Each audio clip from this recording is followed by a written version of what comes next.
सरल सीधे व्यक्ति को संसार में कष्ट सहने पड़ते हैं, पर चालाक व्यक्ति संसार में सुख पाता है, सफल हो जाता है। सफल नहीं होता, ये गलत शब्द है। सफल नहीं होगा। अभी कोई चालाकी से सफल हो सकता है। रावण जैसा कोई चालाक पुरुष था, सब विद्याओं का ज्ञाता, परम चालाक था। कालनेमी से बढ़कर कोई चालाक था? पूरी संजीवनी बूटी जैसी ही द्रोणागिरी में हर औषधि को कर दिया और साधु बनकर बैठ गए। हनुमान जी ने मार डाला, राम जी ने रावण को मार डाला, रहा न को कुल रोवन यारा। चालाक पुरुष सफल कैसे हो सकता? नहीं। सीधा सरल पुरुष कष्ट पा सकता है, पर सफल सीधा सरल सच्चाई पर चलने वाला हो। जैसे धर्मराज युधिष्ठिर बिल्कुल सीधे थे, यहाँ तक इतने सीधे थे कि युद्ध क्षेत्र में कल कौन सी रणनीति है वो जाके दुर्योधन सीधे पूछ लेता था। भ्राताश्री कल कौन सा चक्रव्यूह रचना है वो बता देते थे। इसीलिए भगवान दो बैठक करते थे, एक युधिष्ठिर के साथ और एक युधिष्ठिर से अलग। युधिष्ठिर के साथ जो बैठक की वो चक्रव्यूह रचना ही नहीं होगी, क्योंकि वो दुर्योधन को पता हो। इतने सरल थे कि वो आके पूछ लेते, वो पूरी बात बता देते थे। तो आप देखो विनाश किसका हुआ? चतुर चालाक, जिसके साथ शकुनी, दुशासन, कर्ण, दुर्योधन के साथ इतने चालाक, चालाकी की हद थे ये लोग। तो क्या ये लोग सफल हुए? नहीं, सफल हुए सीधे साधे युधिष्ठिर जी महाराज। तो चालाक पुरुष तुम्हें सफल होते नजर आएगा, लेकिन सफल नहीं हो सकता।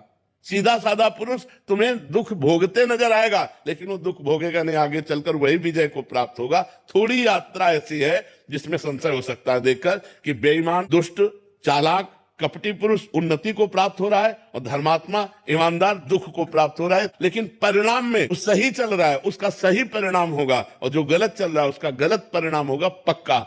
उसका पुण्य उसको साथ दे सकता है, लेकिन जो जीवन का परिणाम है वो ये पद नहीं है। मरोगे तो तुम्हारे साथ पद नहीं जाएगा, तुम्हारे साथ रुपया नहीं जाएगा, अच्छाई जाएगी, तुम्हारे सत्कर्म जाएंगे। और ये पक्की बात समझ लो, जब आपके आचरणों का, और भगवान ऐसी बुद्धि भ्रष्ट कर देते हैं कि खुला आचरण उसकी गंदगी सामने आ जाती है। आदमी की इज्जत चली गई तो किस योग रह गया? तो ये पक्का समझ लो, अच्छा पुरुष और धर्मात्मा पुरुष दुखी हो सकता है लेकिन हार नहीं सकता। विजय को वही प्राप्त होगा, ये निश्चित बात है। सामने से तो बहुत सुंदर दिखाई दे रहे और पीछे जो पाप कर रहे तो मालिक देख रहा है, उसका हिसाब मालिक करेगा। मालिक की दुकान में है सबका जीवन खाता, पाई भर का भी चूक नहीं होती हमारे मालिक से। एक एक बात का हिसाब होता है।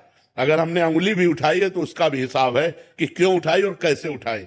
परमात्मा सबको देख रहा है, इसलिए ये मत जानो कि कोई देख नहीं रहा है, हम अच्छाई कर रहे हैं, हमें बुराई पर बुराई मिलती चली जा रही, कोई हमारे देख नहीं। परमात्मा देख रहा है, और जो एक है कि मैं छल कपट बुराई से बढ़ रहा हूं तो देख लेना तुम नष्ट हो जाओगे।